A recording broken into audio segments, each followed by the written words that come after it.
So can you just wrap the question up, because I'm conscious of time and there's other people that still want to ask questions. So I think I've got the general gist. Is there anything further you want to say in terms of that? The only thing really that I wanted to know was how, with the reduction of the amount of people or fire officers that we got within our area, how we can maintain the same level of training and in education that we get at the moment, because our fear is to reduce that. We will actually end up seeing a rise in fires and an increase in risk, and I just want that to be taken on board.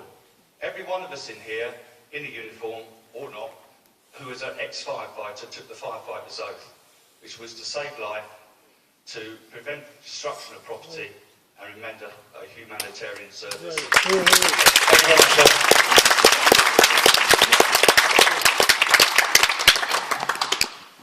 Okay, Commissioner. Just go back to the start of the gentleman at the back there in terms of residential social landlords. Absolutely right in terms of the register of residential social landlords. We really wish there was one, actually, because we work very hard with all those that we know about. People at Eastleigh Estates is a very good example.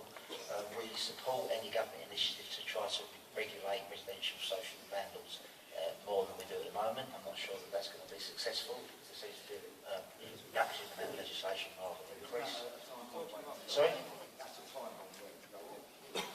Well, in terms of, a friend of mine, just very quickly, a friend of mine moved into a flat in Forest Gate, and it was absolutely electric. Prices sort of hanging out, the light was overhanging light, various sort of things like that. Eventually moved out because he realised it was absolutely mad. There's no registration of landlords. How are you going to carry out what you're going to do? Well, in truth, the registration for social landlords and those sort of making sure that premises are fit for purpose and actually residential social landlords are meeting the legislation that applies to them is not enforced by the London Fire Brigade, unfortunately. I wish that we had more of a role in it, to be perfectly honest. I think we make a difference, but it's actually enforced by local authorities and others. Environment and Health Executive, for example. So we haven't got any control over that. But if residential social landlords is the time of waiting to go off, I think probably would have gone off before now, because actually I think the amount of home fire safety visits, the content we have with those residential social landlords that do exist, actually is improving every year. So I completely agree with you that register would be really useful to us. But actually I think we are making progress, despite the fact that that's actually absent, which is a shame. Just going on to the helicopter incident, you're absolutely right.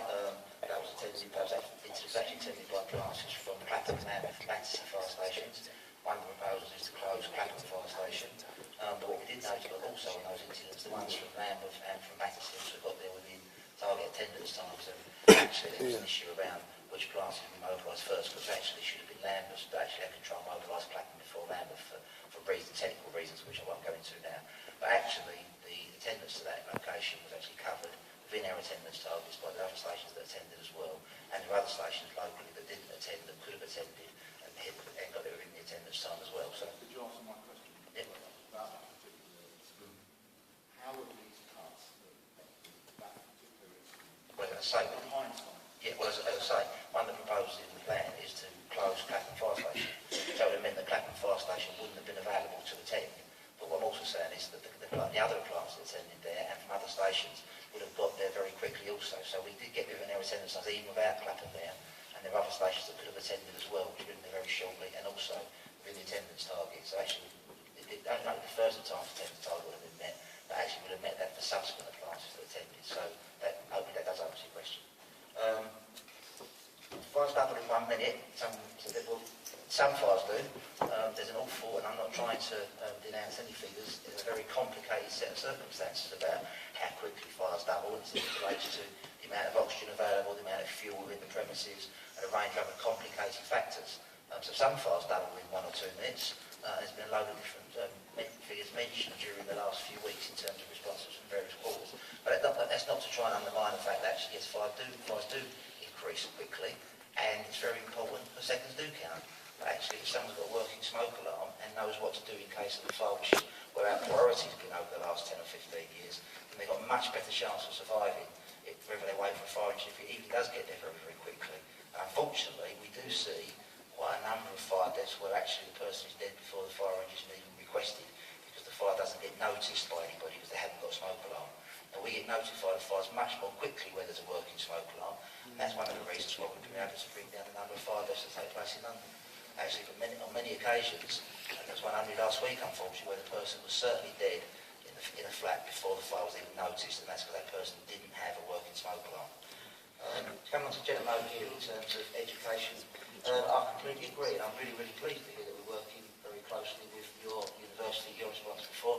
Really pleased we managed to bring down the number of false alarms we attend and also the number of incidents. And I'm really pleased you've got a good working relationship with Echo 33 Southwark Fire Station. If Echo 33 were not to be there, then that relationship would have to be with somebody else. And every station that's ground in London will be covered by another fire engine or another fire station, and that preventative work will also take place. Now, I mentioned earlier on that the utilisation rates of our appliances are coming down every year. The actual average utilisation rate across London is 7% of the time the firefighters at work is actually incidents. That's still coming down, and my intention is to use that for even more operational training and also even more community safety and preventative work with yourself. In terms of, you mentioned there about attendances under the old national standards. Just to be clear about it, you mentioned 75% of occasions. 75% of occasions was actually that we provide five firefighters on the first and 4 on the second on 75% of occasions. And actually the old standards only applied to fires. And the standards that we have in London now, it's really important, apply to all incidents. So we seek to get a fire engine to incident, any type of incident in London in 6 minutes, and a second grenade, not just the fires. And the old standards only applied to fires, and also only applied when the fire engine were in their fire station. So the fire engine got mobilised, all that at the stations round by radio, that attendance time didn't count under the old standards. So my personal view is that the standards introduced by the Fire Authority back in 2005 actually are much better and provide much better coverage, much better safety for London than the old standards ever did. Thank you. Okay, thank you, Commissioner. Panel members, anything you want to add? There's just one additional point that you brought up, sir, about the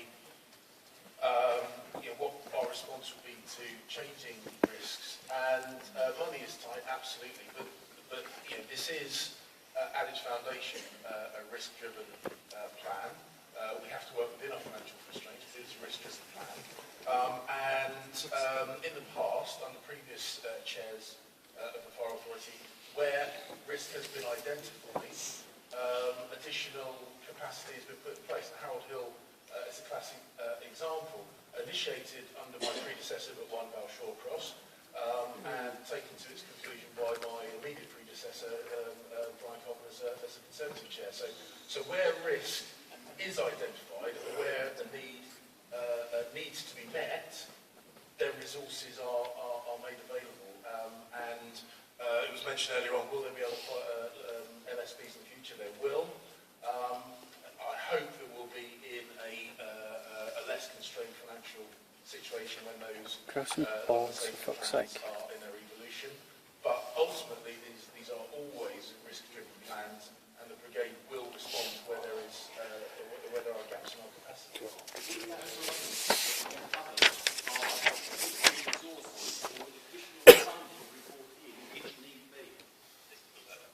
Without being able to see,